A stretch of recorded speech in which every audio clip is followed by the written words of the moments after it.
Good morning ভাই। পুরো খাতারনাক স্বপ্ন দেখলাম, মাইরি বলছি।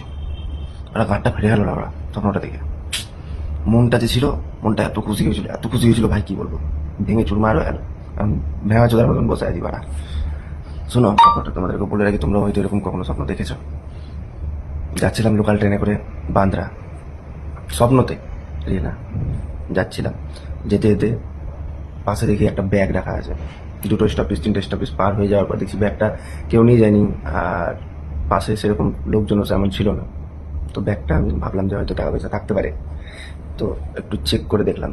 দেখে বেড়া আমার ডিজিটাল, দেখছি ব্যাগের ভিতরে সম্পূর্ণ টাকাতে ভরা। ভাই সম্পূর্ণ টাকাতে ভরা, ভেবে দেখেছো মনটা কি হয়? ভাই রে ভাই, কোনো রকমে মালটাকে বাড়িতে নিয়ে আসলাম। বাড়িতে নিয়ে এসে মাল আমি বাথরুমের ভিতরে ঢুকে পুরো টাকাটাকে গুনলাম। দেখি ভাই 17 লাখ টাকা, 17 লাখ। স্বপ্ন না সত্যি ওটাই ভাবছিলাম। দিয়ে টাকাটা রেখে রাত্রেবেলা যখন খাওয়া দাওয়া করে ঘুমালাম, ঘুম তো আসে না, তবুও নাকি কোনো রকম করে ঘুমালাম। সকালবেলা উঠে ব্যাগটা মানে বের করতে গেছিলাম অ্যাকচুয়ালি, দেখছি ভাড়া ব্যাগ নাই। গেল ভাড়া মাথা খারাপ হয়ে, কোথায় গেল ব্যাগ? বউকে উঠালাম, বললাম ব্যাগ কই আমার? বলছি কিসের ব্যাগ? বললাম কেন, আমার 17 লাখ টাকা রাখা ছিল যে নিচে। বউ বাড়া কানের তলায় একটা জিপে বসালো না ভাই। সকাল সকাল মুডটাই কান মারা গেল পুরা। 17 লাখ।